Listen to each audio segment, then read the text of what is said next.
ladies and gentlemen. GreasySideUp.com, he calls it. Presents Josh Wilson and his Yak-50 tail chaser. Josh is newcomer to the air show, and he's right overhead now at 1,000 feet. Inbound. He saw his first air show in the 3rd grade, and from that age he knew he wanted to fly. He's flying the Yak-50. It's a tail dragger, ladies and gentlemen. Watch him as he does a cloverleaf maneuver to start out. He's got a couple of brand new maneuvers that we'll tell you about a little bit later on.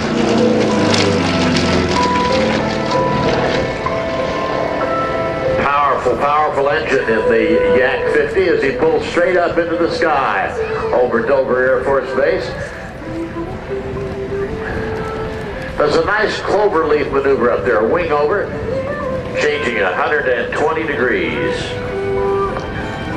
Listen to the sound of that radial engine in the Yak-50.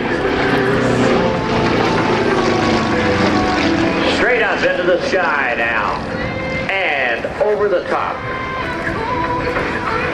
Lets it float just a little bit to round it out.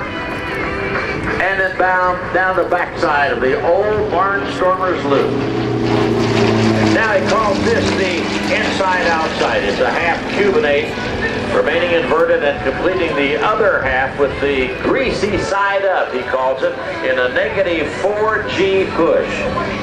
Hurts his eyeballs, tries to throw him out of the cockpit. Now he's in the inverted position as he completes that portion of the half Cubanate, still inverted. There's the 4.5G push to the outside.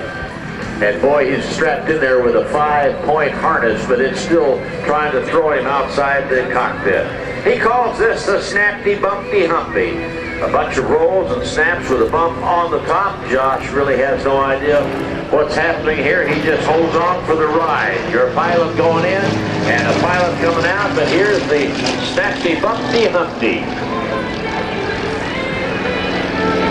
Rolling the airplane. Now watch the torque of the airplane. Jabs that stick all the way over to the corner. Kicks hard rudder for the Snappy Bumpy Humpty.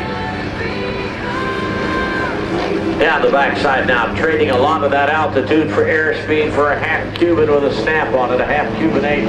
Cuban 8 is a big 8 lying on its side out there. It was invented in an aerobatic display by a Cuban. They asked him what it was called, and he said, I don't know, it's just a Cuban 8, or an 8. There's the snap roll. And down on the 45, pointing that Yak-50 right back to show center. He comes along for the fighter turn.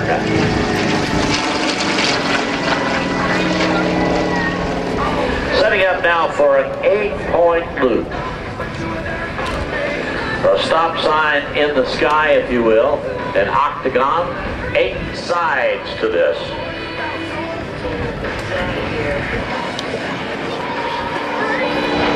Right at show center, starts at 1, 2,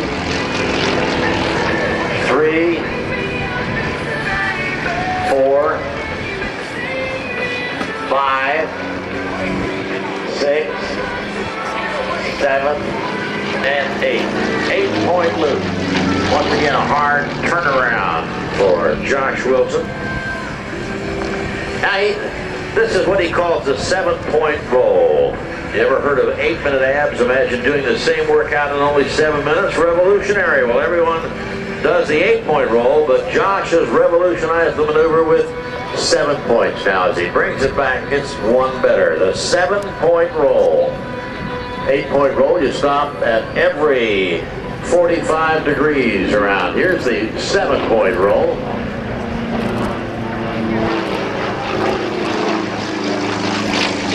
Now right up into an emblem. This was a maneuver invented by a World War I German pilot, but he's going to snap right here.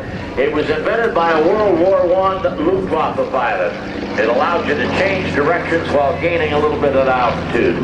We still call it an emblem today. It was invented by that German ace, Max Emmelmann. Now he's gaining a little altitude. As your wings of blue parachute team from the Air Force Academy comes into the crowd. Let's give them another nice round of applause for jumping in these high winds. Here comes the Russian roll now. Vertical rolls until the plane won't go anymore. So watch Josh Wilson now as he pulls back hard on that stick, goes skyward in the Yak-50. He's going to keep rolling that airplane until it just won't do it anymore. And then he's fall right out of that. Just up barely touching the clouds there. Falls out and brings the nose right back down towards Mother Earth here.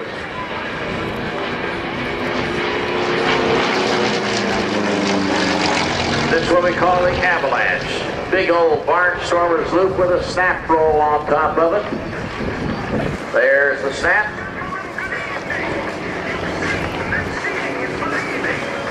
Right back down to show center. With the energy turn.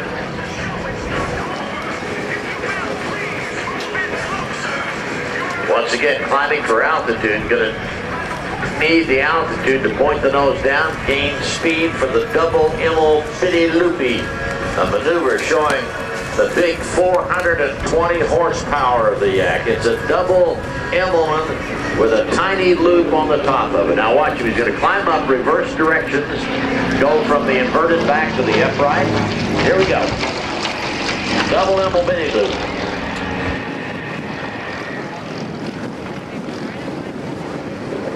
Now he rolls it upright. That's the completion of the first Immelman. 420 horsepower now as he pulls back to complete the second half with a tiny loop on top. Watch this now. Rolls it to the upright. Now he's going to come all the way back with his stick, put it right in his lap.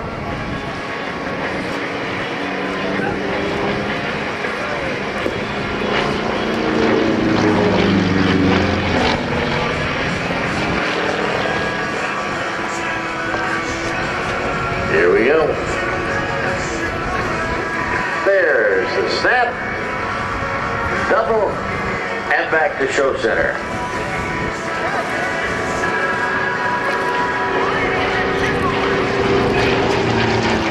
.228 now coming in. Oh, he's going to go right into the hammerhead. Watch this now. The airplane's going to run out of airspeed. And an arcing turn off to the left.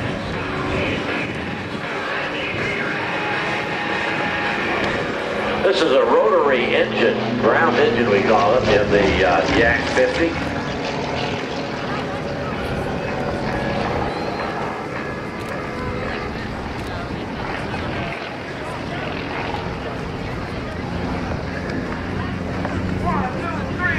Josh Wilson. His wife is Camille. They went off around the country after they've been teaching dogfighting and aerobatics in a World War II AT-6 Texan.